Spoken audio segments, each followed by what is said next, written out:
Hello and welcome back to the Luxembourg campaign abridged, where last time we started moving out to fight in World War IV. We began some conflict in South America, although that got bogged down very fast. There was a brief and explosive war for Asia, which we won pretty quickly. And then we managed to find a few opportunities to advance our cause in South America, although plenty of resistance remains. We've also started capturing some of the Caribbean islands, which will come in useful. Moving further up the island chain was difficult, because even though you don't need to do naval invasions in many cases because they're kind of connected somehow, you do get debuffs, so our troops were mainly just sitting around and making failed attacks. I noticed though on the mainland that there was a big opportunity that the AI had missed out on. There's an unguarded naval base on the other side of the front to where I was fighting, so we're going to switch over there. Meanwhile, we're trying to force our way forwards on the islands, but you can see this one enemy division is holding up our 5 or 6, because I guess they have all sorts of buffs coming from being on the other side of a strait. It would be good to take that particular island though with another naval base and an air base, so I just kept attacking, and we did get it in the end by out-organising them. Meanwhile, the infantry push east and take a naval base themselves. And that capture of a naval base completely cuts off all of the remaining American forces in South America, so they are now going to lose their organization and things are going to get better for us quite rapidly.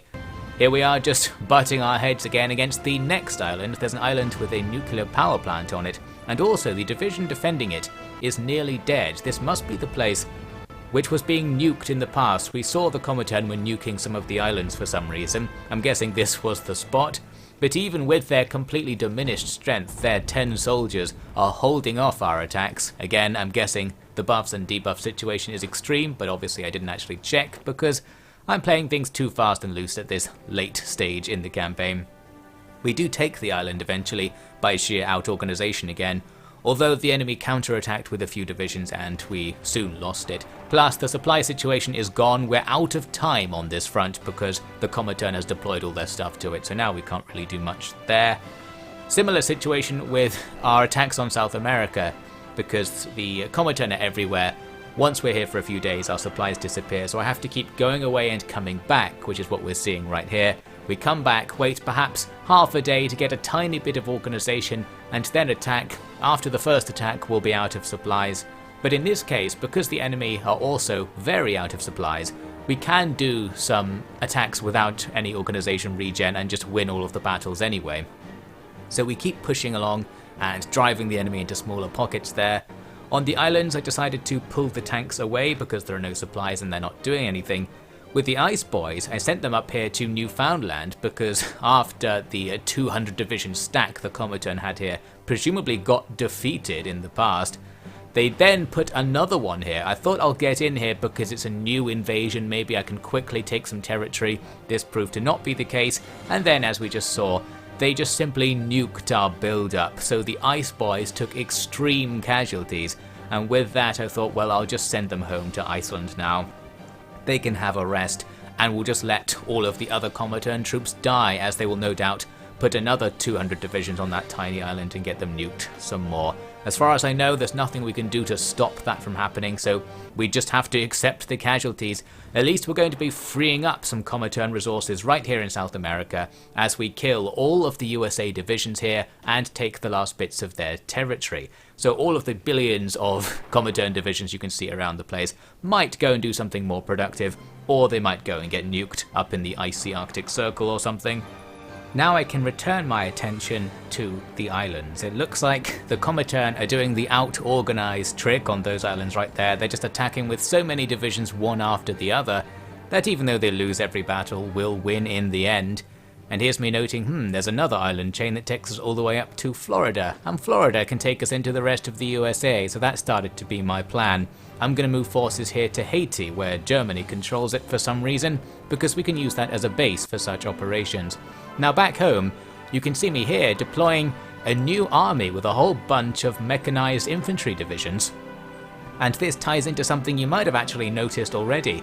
I have over 2 million manpower at the moment. How did that even happen? Well, I've been trying to not exploit it too much, but basically the way I ended up with all this manpower is I used a mod to start coring some of my occupied territory. Coring means you no longer get the debuff from it being occupied, which increases the manpower it provides.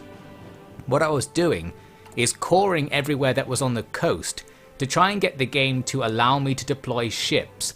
This failed because, as I later learned, you have to control territory continuously overland up to the sea from your capital to be allowed to make ships. So this modding thing was an experiment to try and get myself a navy. Instead, I ended up with a bunch of territory that's now considered part of Luxembourg, so we have their full population at our disposal, and, well, we're just going to use it. We've effectively cheated now, and as you can see on the left, I'm going to deploy some big armies. I'm making a whole bunch of extra tanks and mechanized infantry divisions to just absolutely spam a whole bunch of extra troops towards the front line. Now, as you might guess, this actually won't help us very much because there being too many troops on the front line is already a problem. But we're going to be a bit more involved in the war at least, if we do have the potential to deploy decisive forces even if we can't in practice. So this is something.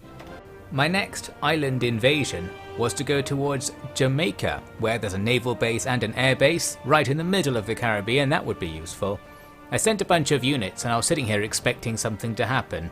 But it turns out there's actually nothing there. You can't really see in advance because the islands appear to be empty since we have no intelligence on them.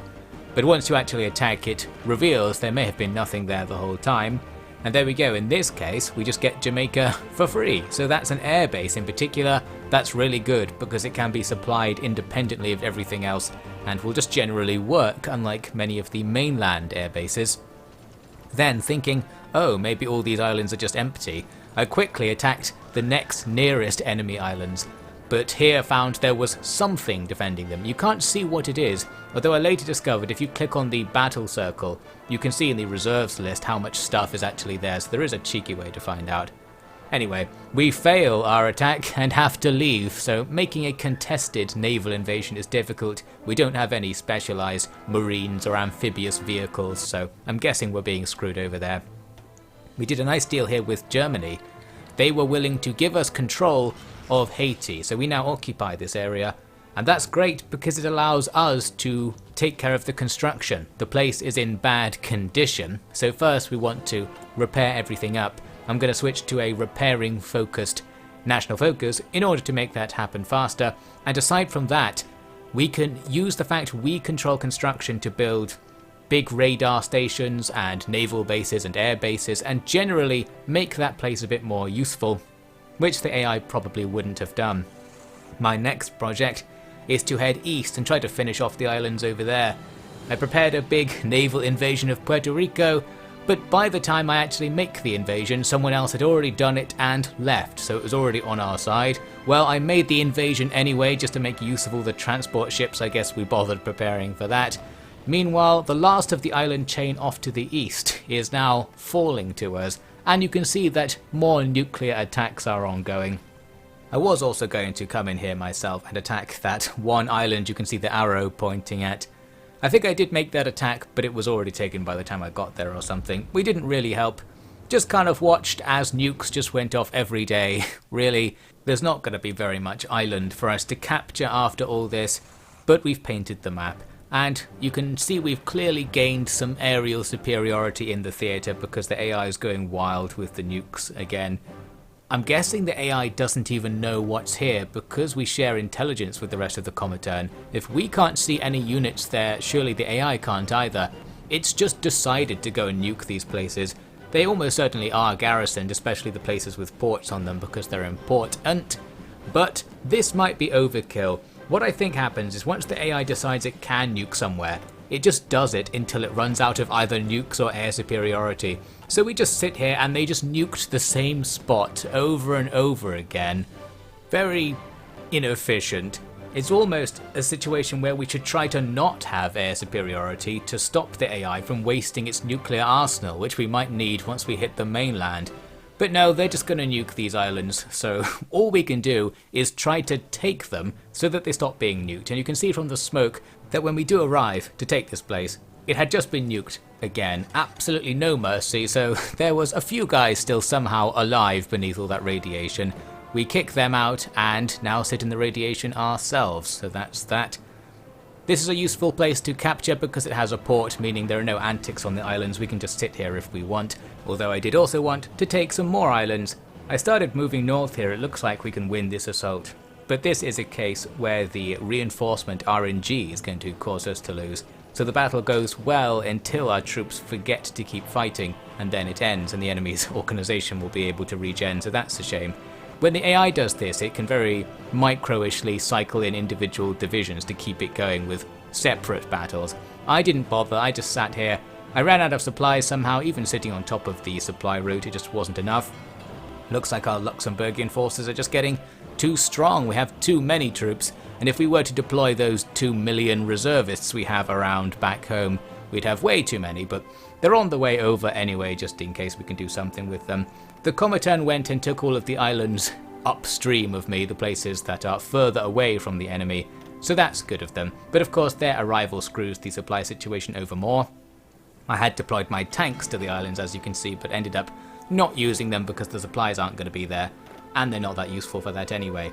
But yes, we are building up a substantial army in this theatre. I'm just sort of stacking them up at Haiti and Puerto Rico, places that can be independently supplied, and waiting for a chance to do something with these troops. A bit of sour news comes in, news that really should have been coming in before, but somehow wasn't.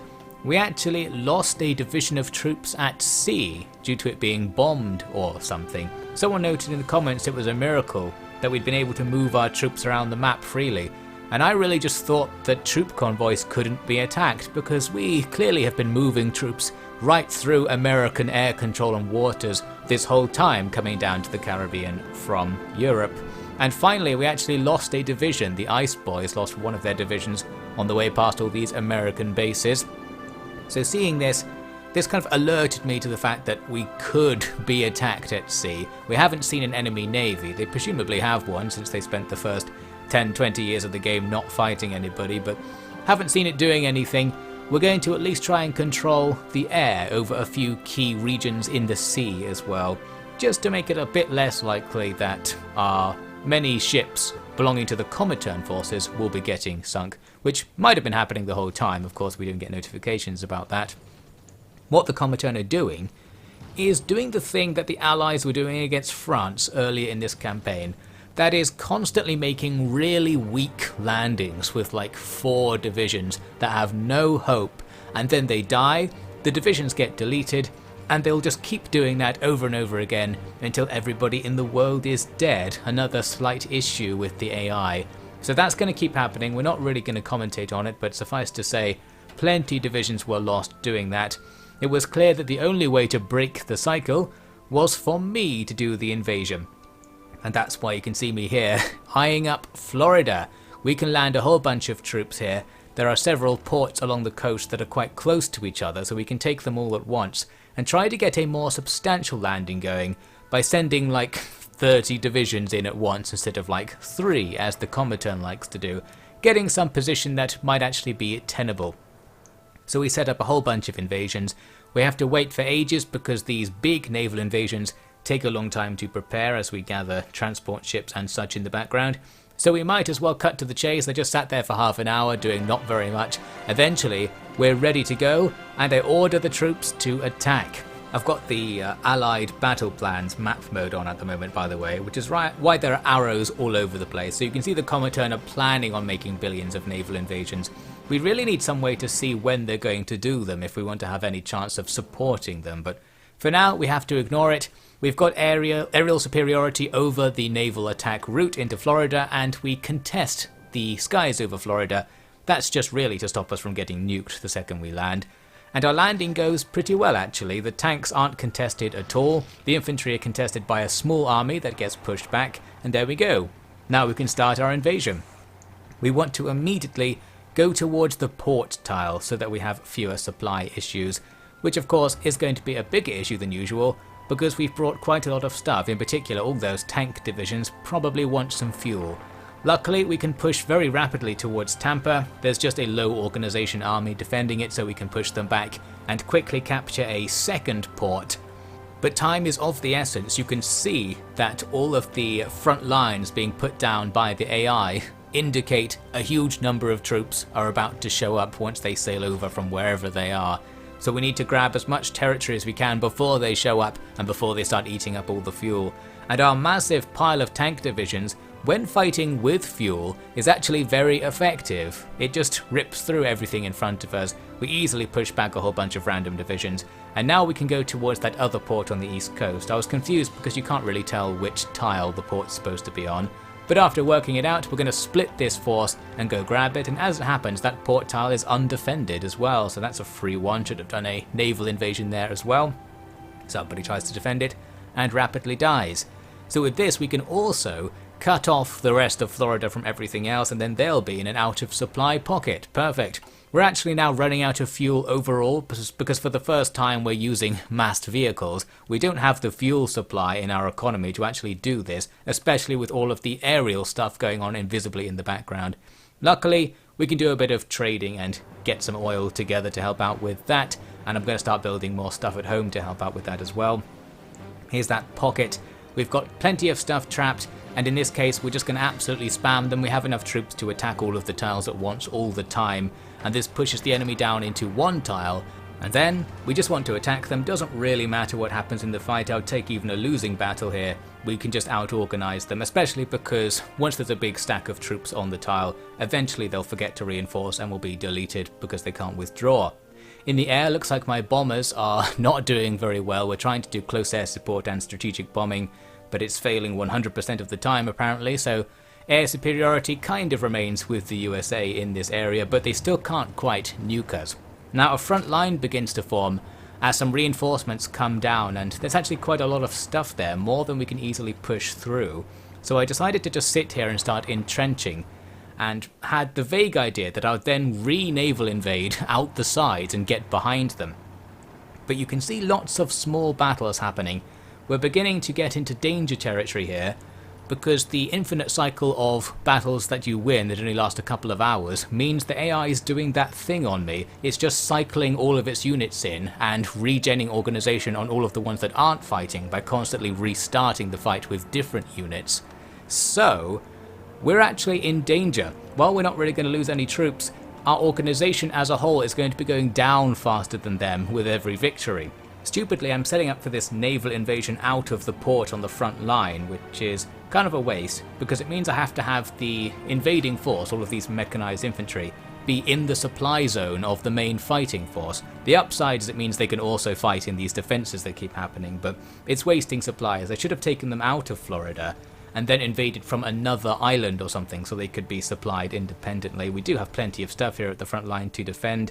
And where this is all going ultimately is that it doesn't matter how many troops we have on that front line. I don't know if I released my rant video about this. I made a rant video, started making one about the strange reinforcement RNG system, but ultimately our stacks of troops defending this front line get routed, because all you need is the first 4 units to rout and then the other 20 will rout at the same time.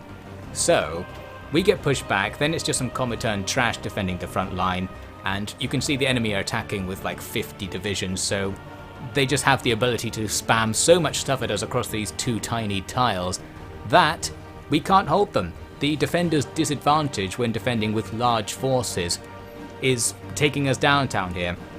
We probably killed a whole bunch of American troops holding this line, but the line is now being pushed back and there's not too much we can do. As long as the enemy keeps spamming us, then well, we can't do anything about it at all other than nuke them, but we don't have air superiority, and the USA probably have hundreds of divisions they could pour into this fight continuously if they wanted.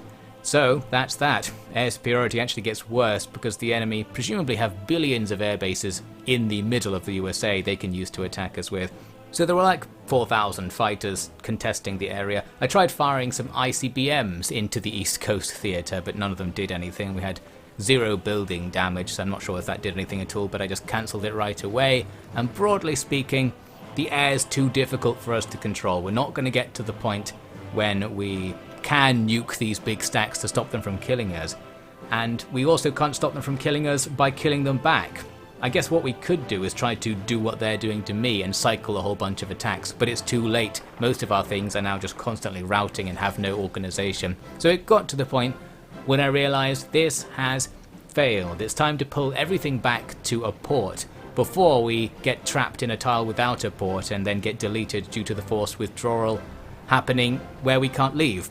So we get out of there. So at least that's a success. We don't really lose anything in this naval invasion because we had so many victorious battles and then just routed.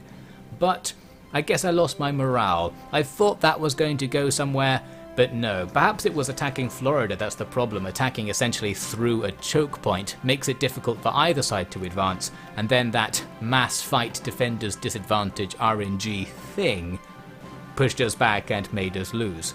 So what else can we do? Well, I wasn't quite sure at this stage.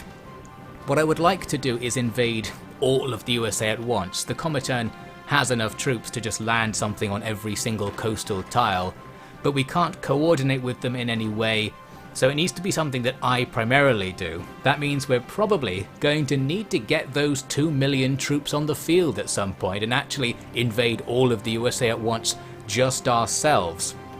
Until then, well, we're just going to sit around. The war's a stalemate. We've lost way more stuff than they've lost, but we also have more stuff than they've lost, so overall, we still have a chance. We've traded very well with the USA, you can see on these tooltips. We've killed millions of their troops and they've only killed like 100,000 or so of ours. So we've been taking them downtown. I think that's probably because of the like 100 plus divisions we killed in South America.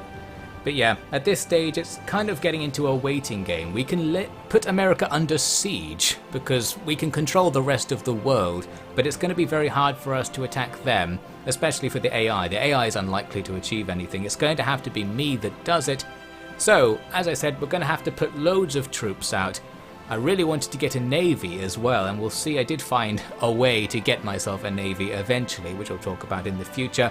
And also, there are a couple of American possessions in Central America which we could go after just for the sake of taking their air bases and naval bases. That will make things a little bit better for us in general, maybe, especially if some of the air bases are in range to help out with fights over mainland USA. So it's going to be a very slow crawl from here. We need to make some big preparations and wait for an opportunity. But we'll skip over that because this is an abridged campaign, and I'll tell you some interesting things that happen as a result, with any luck, in the next part. Dem haben wir es geschworen.